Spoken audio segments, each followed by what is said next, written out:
First, our seminar today. Obviously, the topic is Sudan.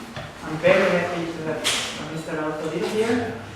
I'll introduce him briefly. I just want to say before we start that we are going to record the session, but this is just for documentation purposes, so we are not going to distribute that. And of course, we have gentlemen rules, so we shall not prohibit you to talk whatever you like. We want a discussion afterwards on the presentation. So this is just to say that.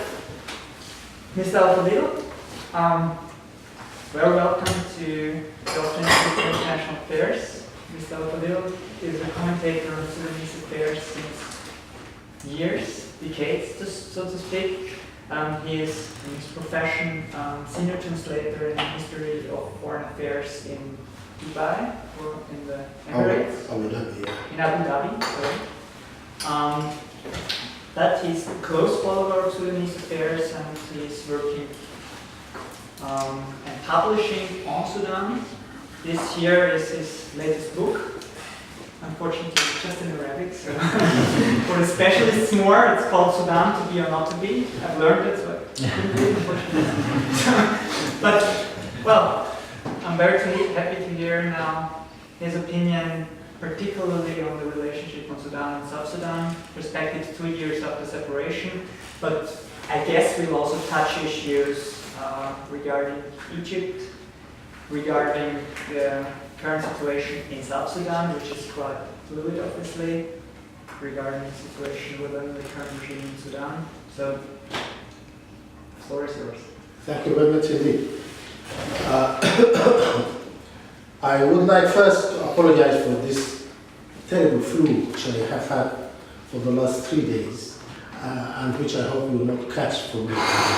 What I do hope you will catch is my deepest gratitude to this institute and Professor Hearn, former chairman, president of this institute, for facilitating this meeting, and also to Dr. Dan Hospice for his effort to make this endeavor possible.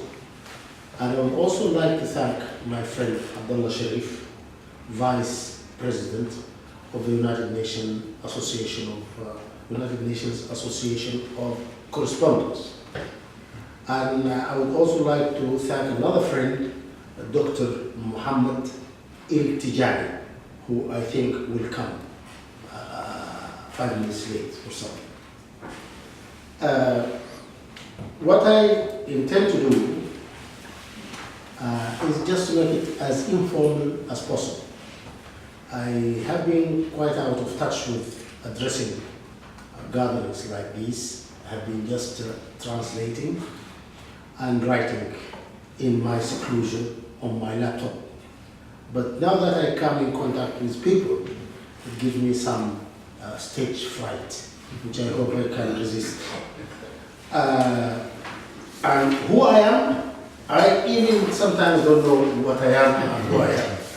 But I very much, I would like very much to liken myself to Mr. Slatin Pasha. And he is here with us today, not in view of the deep relations between a place like Austria and a place in the middle of Africa like Sudan that goes back 200 years.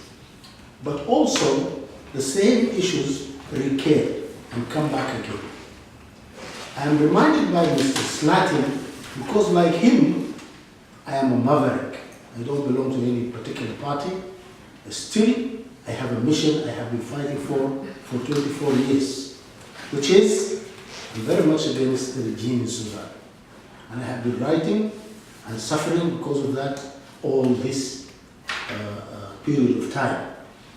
Mr. Slatin Pasha propelled himself in the middle of Africa, representing nobody except himself and certain principles he believed in. And he went in 1871 to serve the Sudan government then, which belonged to the Khedive in Egypt, but in order to fight slave trade. And through his work there, he was promoted to be governor of a very famous now district called Darfur. And he stayed in Darfur until he was defeated by the new revolution of the Mahdiya, which started around 1881 and came to Khartoum and won over in 1885. Now, Mr. Slatin was defeated in fashion and he was imprisoned and kept in Omdurman as a prisoner for no less than 11 or 12 years. Throughout this time, he was in touch with people outside, preparing for what they call reconquest of Sudan, but what some people in Sudan call rescuing of Sudan from the very dictatorial regime of Al-Khalifa Abdullah, who came after Mahdi. And so he came back with Mr. Kitchener, General Herbert Kitchener, the commander of the forces which invaded Sudan in 1898, 99. He came with them and then he became Inspector General of the new Sudan government. The new Sudan government was the condominium British-Egyptian rule of Sudan that lasted from 1899 to 1956. But Mr. Slatin could stay for only 16 years. Come the First World War and the complexities of alliances in Europe, whereby Austria found itself at loggerheads with Great Britain, he was forced to resign and he left Sudan. He came here and lived until well into this 20th century, and he died. I met his grandson last year, in 2010 when I came here, and I'm looking forward to meeting him today. I bring up Mr. Slatin forcefully because I believe people from such places as Austria could always have something to do with issues like a suffering people, whether in Darfur, in Southern Sudan, or Sudan itself. They have a role to play. You cannot sit back and say, no, well, I'm well established here, I have my infrastructure, we are a civilized country, advanced, we have no problems, we don't care about nobody. But there are some people with principles, and this is a subjective factor of history, who make a change, who make an attempt, and who really matter. Mr. Slatin did that. I have been fighting, and my children have always been asking me, what are we gaining from this? You have been telling us this regime will last for only 6 months, and it is lasting now for 24 years. But people whose principles never despair. And this is ingrained in our religion too, because Allah himself says in the Quran, nobody despairs from the mercy of God unless he is an unbeliever.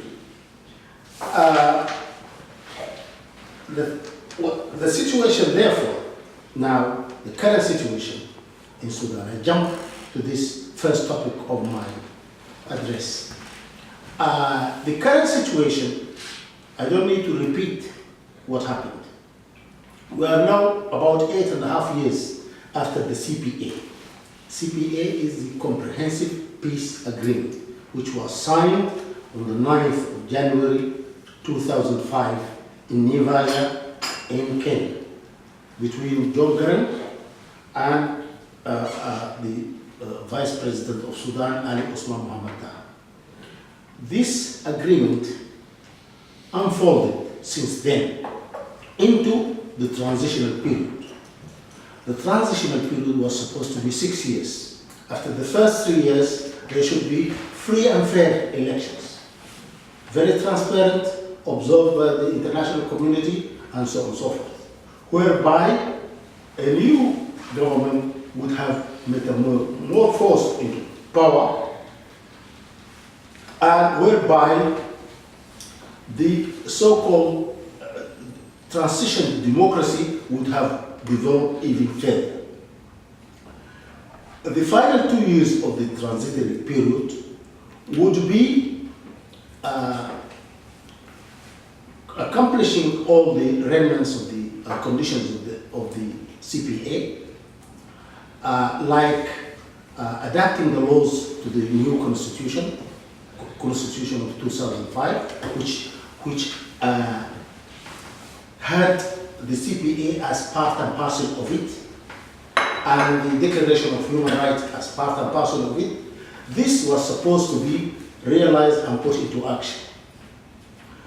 And therefore, by the end of this period, when there is a referendum in the South, the Southerners would either choose unity or separation. They would, of course, choose unity if unity has been made attractive to them, have been made attractive by laying the foundations of the transition to democracy as it has been stipulated in the CPA. Nothing of this happened. Very little of it happened. There were always drawbacks and setbacks and cataracts and problems on the part of the hawks within the regime. The regime obviously, since the signature of the agreement, was divided into doves and hawks. The doves started with people who signed the agreement. The hawks were very much against it. These hawks have always been there in Sudan. And this is not the first agreement. Now, the problem of Southern Sudan goes back tens of years. During the British rule of Sudan, which we call the condominium officially, but it was literally the British rule of Sudan from 1899, as I said, to 1956. During that time, the British government very much preferred to leave Southern Sudan as a human zoo. This is what they said in one of the letters of the Governor General. So there was very little infrastructure, no schools, no services, nothing whatsoever. So by the time Sudan was ripe for independence, there was disparity between the North and South.